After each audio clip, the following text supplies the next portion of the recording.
প্রথম ৭৫ শিখিয়েছে জালিমের বিরুদ্ধে কিভাবে রক্ত দিতে হয়। কলেজ বিশ্ববিদ্যালয়ের ছেলেরা মরার আগে ইমানদার ছেলেরা শিক্ষা দিয়েছে যে কিভাবে ইসলামের রক্ত দিতে হয়। জুলুমের বিরোধিতা করতে গিয়ে আপনারা যেভাবে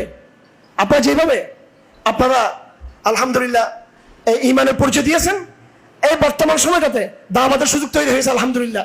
এই সময়টাতেও আপনারা কি করবেন, সর্বোচ্চ আল্লাহর জমিনে আল্লাহর তাওহীদকে প্রতিষ্ঠা করার জন্য প্রত্যেকটা হৃদয়ে আধুনিক এই প্রজন্মের যারা রয়েছে তাদের অন্তরে ছেলেদের মেয়েদের অন্তরে তাওহীদের বীজ বপন করার জন্য নিবিড়ভাবে আপনি আজকে থেকে কাজ করবেন ইনশাআল্লাহ আজিজ। আগে কাজ করলে আপনাকে জঙ্গিবাদের তকমা লাগাতো, এখন আপনাকে তকমা লাগাবে না আপনাকে কেউ। কলেজে বিশ্ববিদ্যালয়ে সব জায়গায় আপনি ওপেন কাজ করবেন। এবং আমি স্পষ্ট বলে দিতে চাই, যারা বিশ্ববিদ্যালয়ের ছাত্র ভাইরা আছেন, আপনাদের পিছনে হেফাজত ইসলামের মতো সংগঠন আছে। আমার ওইরকম হেফাজত না, গত জুমাবার দেখা যাবে আজকে জুমাবারে ফাড়াই বলতেছে পুরো আলহামদুলিল্লাহ, বুঝেন না মনে হয়? হ্যাঁ, এখন কি চিল্লানোর সময়? এখন তো কাজের সময়। এখন তো আমার এই রেজিমের সাথে একটা আত্মীয়তা হয়েছে আমার মোটামুটি।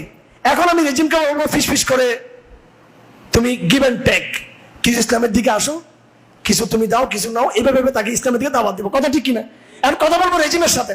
এখন মাঠে চিল্লানোর কোনো কাজ আসেনি। এখন ওই চিল্লানিটা গত সপ্তাহে দিলেন না, আর এখন কি অবস্থা ফাড়াই ফেলতেছে ভাই ওখানে।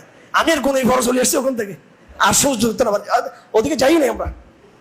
ওইরকম কাপুরুষ আমরা না, আমরা হুঙ্কার দিব, জালিমের সামনে দাঁড়িয়ে হুঙ্কার দিব আমরা।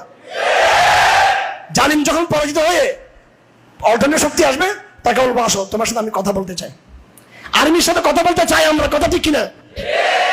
এদেশের সেনাবাহিনী যেন এককভাবে শুধু কোনো ব্যক্তি বা গোষ্ঠীর যাতে কথা না শুনে। হ্যাঁ, ছাত্র সমাজ সমন্বয়কারীদেরকে স্পষ্ট বলে দিতে চাই, আমি দায়িত্বহীন ভাষা বলে দিতে চাই, এই আন্দোলনের ক্রেডিট আপনারা একা নিবেন না।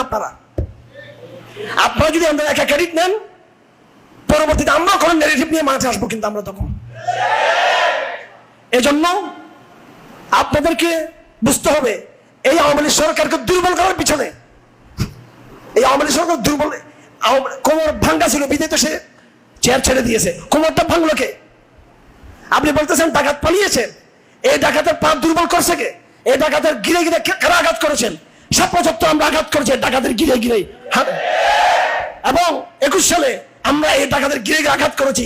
এই সরকারকে দুর্বল করে দিয়েছি আমরা, এই জালেমকে আমরা দুর্বল করে দিয়েছি আমরা। হ্যাঁ, হটাতে পারি নাই, তোমরা এই জালেমটাকে হটিয়ে দিয়েছো। ক্রেডিট কি তোমার সাথে একার? শুধু ক্রেডিট কেন তোমার? সাহস করে বলতে পারবেন কথাগুলো? তাওহীদবাদীদের